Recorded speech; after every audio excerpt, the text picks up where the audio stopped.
Okay guys, good morning and good afternoon po or good evening po kung nasa kayo lupalop ng mundo kung saan niyo po ito mapapanood.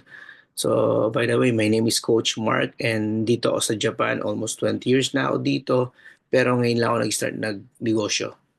So, nung nag-start ako magnegosyo, yung pandemic time to eh. Kasi syempre dito sa Japan, no work, no pay kami dito pero kailangan mong kumilos. Paano mo? Syempre may mga pangangailangan kami.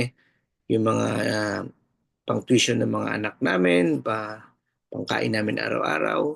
So, nagbabanda ako dito. I'm a band vocalist pero syempre, nung nag-start nga yung pandemic, nawala kami ng matutugtugan. Kaya nag-isip ako, ano ba yung pwede kong gawin? Ano ba yung pwedeng racket? Kasi talagang wala talaga, sarado talaga lahat ng mga club dito noong time na yon. So ngayon, para mas maintindihan nyo bakit ako nagnegosyo, unang-una syempre sabi ng asawa ko gusto niyang ibalik yung dati nilang restaurant dati dyan sa Caloocan, yung Daniel Grill. So sa mga taga Caloocan siguro, baka natatandaan nyo to, yan yung katabi ng Jollibee noong time na yon. Pero ngayon wala na siya. So kaya ako nag-isip ako, sabi ko paano ba ang dapat namin gawin. Nag-aral ako, nag-aral ako mag-business, bumili ako ng mga courses. Pinagsama-sama ko lahat ng idea, lahat yung wisdom na galing kay Lord, pinagsama-sama ko siya lahat. Then nag-survey ako. Ano ba yung pinakamagandang gawing negosyo sa Pilipinas? So sa survey ko, mas marami yung nag-agree doon sa iyaw-iyaw kasi sabi nga nila yung iyaw-iyaw is talagang kahit anong oras, anong araw, anong okasyon pwede mo tong kainin, hindi katulad to ng ibang pagkain na may season lang, no? So kaya yun yung naisip ko. Pero ito yung pinaka mahirap kasi sabi talagang gugugol ka ng oras dito at syempre kailangan mong pumunta daw ng palengke ng madaling araw para makabili ka ng mga kailangan mong karne or yung mga products mo kailangan bilhin doon ng madaling araw kasi pag hindi ka daw pumunta ng madaling araw dati doon so hindi ka na makakabili ng maganda. So kaya yun yung isang mga problema. Sabi ko, what if kung solusyonan ko kaya yung problema na yun? Kaya nag-isip ako, sabi ko kung paano kung ako yung bumili ng problema na yon at yun na lang ang ibigay kong serbisyo para sa mga tao sa Pilipinas. Kaya nabuo itong Lola Seni, no? Bali, ano kami, ang business namin is ihaw-ihaw. Supplier kami ng mga ihaw-ihaw dyan sa Pilipinas. Meron kaming mga sinusuplayan dyan sa nag-start kami dyan sa Olonga po dati, sa Bataan, sa Manila, sa Caloocan, sa Cavite, sa Laguna, sa Bulacan, and hopefully mas dumami pa, no? Pero syempre, kaya ko to ginawa tong video na to at least para maintindihan ninyo na ang business kasi talaga napakahirap kung hindi mo siya pag-aaralan. So ngayon, katulad ng sinabi ko kanina, yung problema ng mga tao na pupunta sila sa palengke, mamimili sila ng madaling araw, pag uwi nila, kailangan pa nilang palambutin kung may mga papalambutin silang karne. Tapos, syempre, maghihiwa pa sila, magtutuhog pa sila. Sobrang daming oras na nasasayang sa kanila. Ngayon, kung may pamilya sila, halimbawa, may asawa sila na nagtatrabaho, and then may mga anak sila na nag-i-school. So, yung oras na yon nauubos na doon sa paggawa pa lang ng products nila.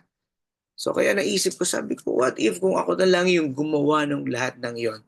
At yun nga yung ginawa namin dito sa Lola Seni. Kaya, ngayon, kung magre-reseller ka sa amin, so mas mapapadali ka kasi hindi mo na kailangan pumunta sa palengke na madaling araw, umuwi para magpakulo or magpalambot or magtuhog kasi Lola Seni is ibibigay na namin sa inyo to nung ready to made na siya. Iluluto nyo na lang. So ngayon para may idea kayo kung ano itong Lola Seni na to, so mag-share screen ako. So ito yung bali ito yung reseller price namin, no? Makikita nyo dito, pero syempre kayo nang bahala kung magkano nyo siya ibibenta, yung SRP. Pero ang SRP namin dito kasi, tulad dito sa pork barbecue namin, nabibili nyo lang to sa amin ng 24 pesos. Pwede nyo tong ibenta ng 30 to 35 pesos. Ang maganda dito sa products namin kasi ito yung literal na Pinoy style iyaw-iyaw. Pero pag natikman mo to, guarantee to na para kang kumain ng 5-star hotel or 5-star restaurant doon sa kanto ng bahay nyo. Ganun siya. Ito talagang ilalabang ko to talaga. Kaya sa mga interested dyan, pwede kayong mag-comment dito sa video na to after kong gawin to. Or pwede kayong mag-visit doon sa website namin. Meron kaming website na www.lolaseni.com or http://www.lolaseni.com at ilalagay ko na lang din dyan sa comment section siguro or dun sa description yung website namin para mas madali nyo kami makontak. Okay? So ngayon, kaya ko to ginawa kasi nga lahat tayo gusto natin mag-start ng business pero hindi natin alam kung paano tayo mag-i-start. So maganda dito, meron din akong program dito sa mga interested lang na gusto mag-start pero walang pangkapital. Pwede niyo akong kausapin kasi pwede tayo mag-partners na wala kayong ilalabas. Ngayon, bibigyan ko kayo ng magandang komisyon para at least magkaroon kayo ng pang-start nyo. Ito yung gagawin yung stepping stone, makabenta kayo, makaipon kayo, then pag nakaipon na kayo, pwede na kayong bumili sa amin at yun na yung magiging negosyo nyo. Pero for the meantime, kung wala pa kayong pera, pwede kayong makipag-usap sa akin. Siyempre, ang gagawin nyo, kailangan makapasa kayo dun sa qualification namin. Kasi siyempre, itong business na to, hindi porkit iyaw-iyaw lang to, hindi to yung literal na iyaw-iyaw lang na dyan lang sa kanto-kanto. Kaya katulad nga sinabi ko sa inyo, yung lasa nitong products namin talaga is sobrang para ang kumain sa 5-star restaurant.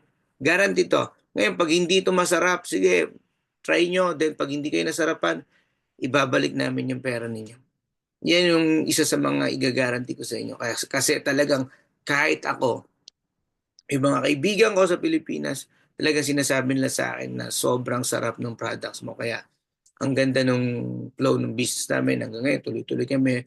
Pero syempre, hindi siya ganun kaagad. Dahil nag-start kami dito parang 5 years ago yata, no? Nung simula nag-start yung pandemic.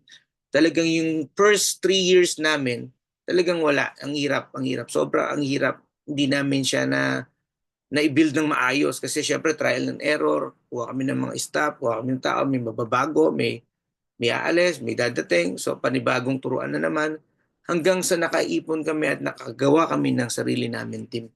Kaya sa mga interested, pwede kayong mag-comment dito o pwede kayong mag-visit dito sa website namin http://www.lolaseni.com. Okay? So ilalagay ko rin sa description dyan kung saan nyo pwedeng makontak kami or kung saan kayo pwedeng mag-inquire. Pero dyan sa website, nandiyan na lahat, makikita nyo. At pwede kayo mag-order, pwede kayong tumikim. Kung gusto nyo mag-reseller, pwede nyo gawin dito. Kaya sa mga interested, please, huwag kayong mahiya, mag-comment kayo dyan. And katulad sinabi ko, you can visit our website http://www.lolaseni.com. Okay, hanggang dito na lang at nagpapasalamat ako sa mga makikinig, sa mga interesado. Thank you po and God bless po sa inyong lahat.